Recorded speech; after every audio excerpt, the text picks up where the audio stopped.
Namaste. Today I'm going to read Volume 1, Book 2, Rudra Samhita, Part 2. Chapter 9, The Power of Kama and the Birth of His Attendants in the Shiva Puran.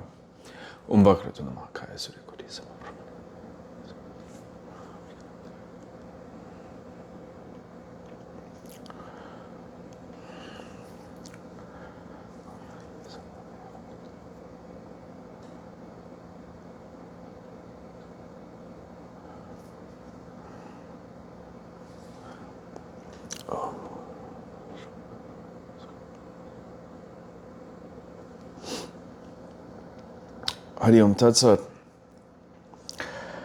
Brahma said, O great sage, when Kama went to Shiva's abode along with his attendants, an adversely surprising incident occurred, to which, listen please. After going there, the heroic Kama, competent to enchant others, spread all his wiles and charmed all living beings. O sage, Spring too showed his prowess in order to delude Shiva. All the trees simultaneously bloomed. Kama and Rati played many a trick. All living beings fell victim of their wiles, but not Shiva, the Lord of Gunas. O sage, the efforts of Kama, who was accompanied by Spring, were futile. He returned to his residence, being cured of his arrogance. O sage, Kama saluted me, and bereft of arrogance and completely despondent, he told me in faltering voice. Kama said, O Brahma, Shiva, an expert in yogic practices, cannot be charmed. Neither I nor anyone else has the power to enchant Shiva. O Brahma, different tricks were tried by me and my friends as well as by Rati. All those became futile in regard to Shiva. O Brahma, listen to the different kinds of efforts undertaken by us in trying to enchant him, and the manner we did them I shall explain, O sage. When Shiva was in the state of trance with full control of senses, I tried to agitate him. The three-eyed Lord Shiva threw the fragrant cool breeze that blew with force, and that usually thrilled everyone. I lifted up my bow and fitted my reputed 5 arrows. Going round him, I tried to enchant him. Even as I entered the zone, the living beings fell into my power. But Lord Shiva and his Ganas were not moved at all. O Brahma, when Shiva went to the Himalayan ridge, Rati, Spring, and I reached the place. Wherever he went, whether on Meru, Naga Kesara, or Kailasha, I too went there immediately. Whenever Shiva was out of Samadhi, I used to place a pair of Chakravaka birds in front of him. O Brahma, those birds exhibited diverse gestures of amorous dalliance with brows and other limbs. Many pairs of deer and birds playing about in front of the great Lord Shiva indeed exhibited many gestures of love to excite him. Pairs of peacocks exhibited various gestures of pleasing eagerness with their gambolling tricks at his sides and in front of him. Never did my arrow find any vulnerable point in him. O Lord of the worlds, I tell you the truth. I am incompetent to enthrall him. Spring too did the needful in enchanting him.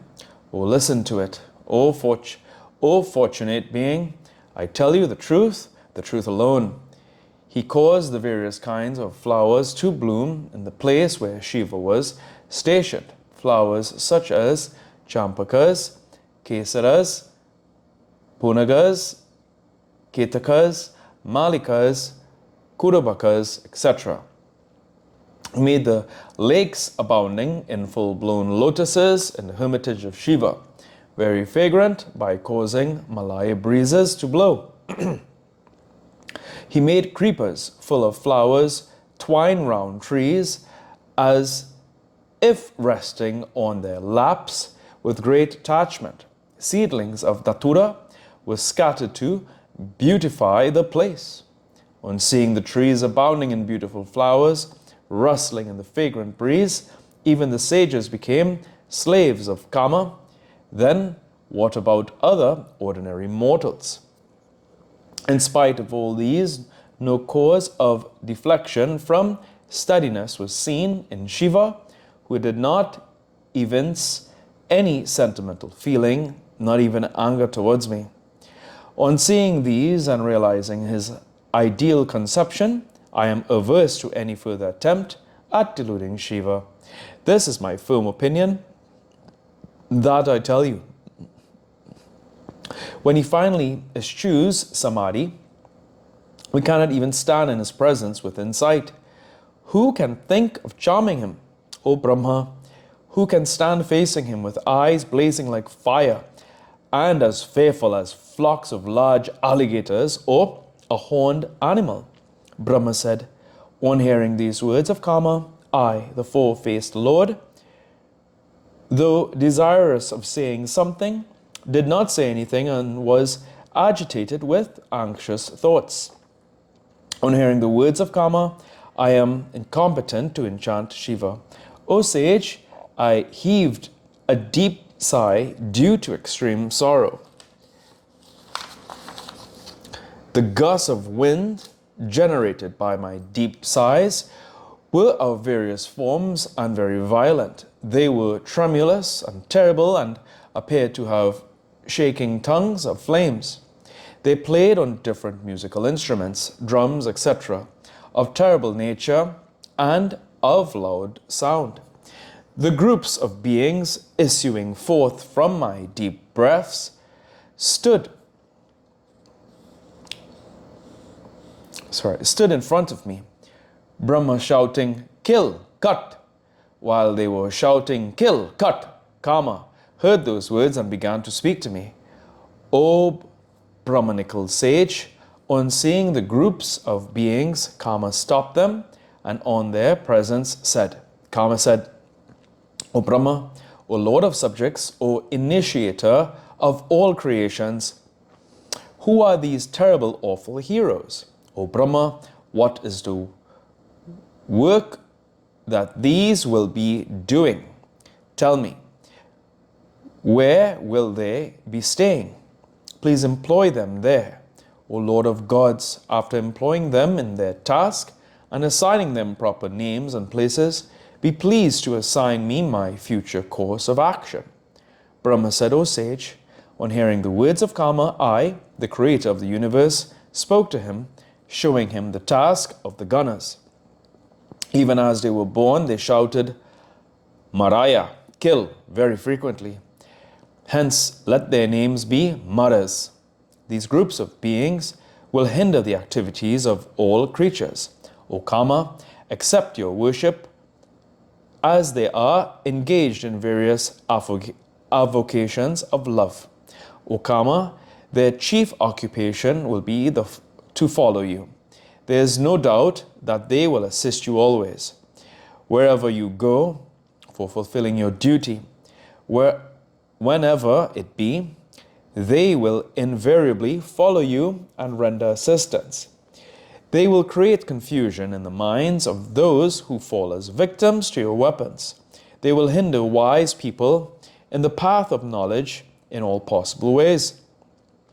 O excellent sage, on hearing these words of mine, Kama, along with his mistress Rati and his comrade Spring, delighted a little.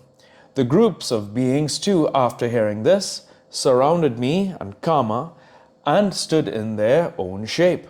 Then I, Brahma, spoke to Kama lovingly. Do my bidding. Let these beings accompany you. You shall go again to enthrall Shiva. With full attention, you put forth further efforts so that Shiva may suffer delusion and take a wife unto himself. O celestial sage, on hearing these words, Kama humbly paid homage to me and, considering the gravity of the matter, spoke to me again.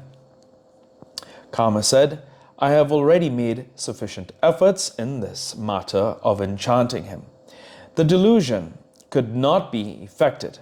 No, nor it is going to take place now, nor will it ever take place.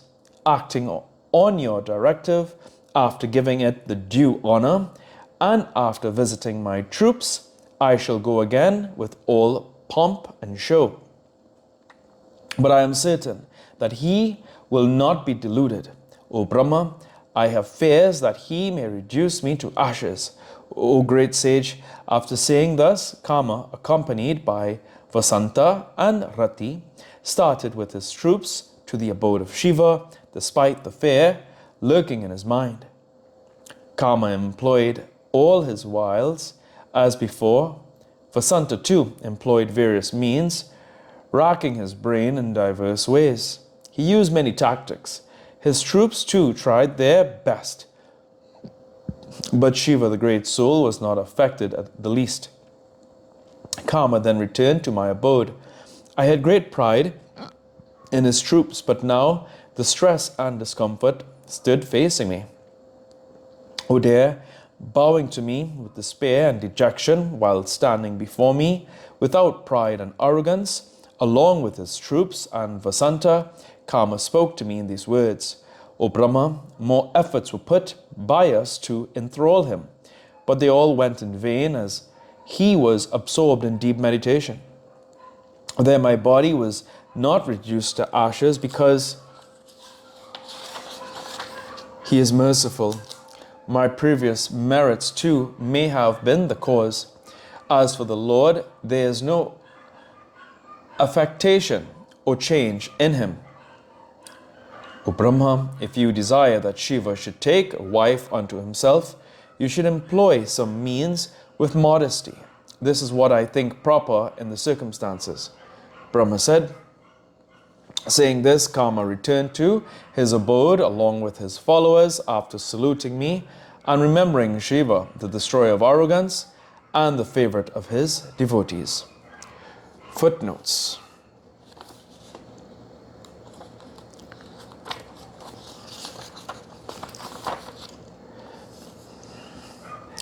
(247)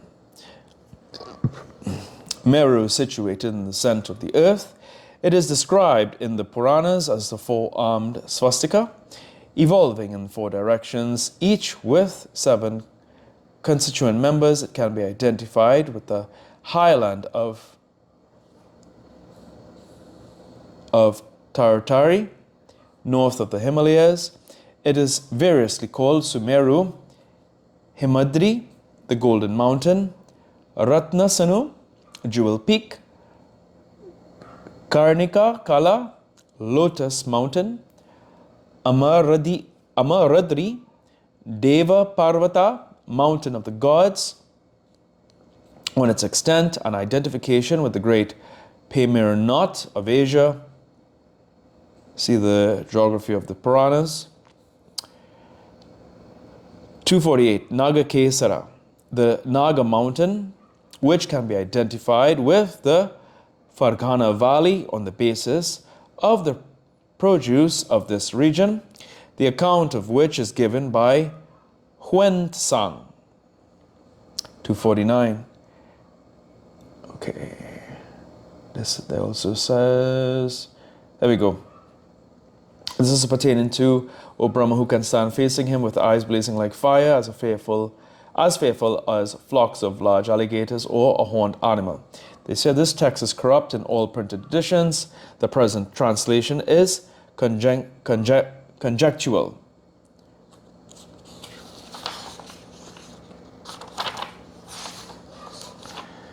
And here ends today's reading of the Shiv Puran. Om Prabhu Pranaratam Vivamveshwanatam Chakanathanatam Sakatavachan Buddhipo Shivam Shankaram Shumeshar Om Kapura Gauram Karunavratadam Sansarasaram Bhujagendra Saravasatam Hridara Vindi Bhavam Bhavami Saitam Namami Om Hum Jum Sapuru Santaram Bakame Jamaskana Vishtim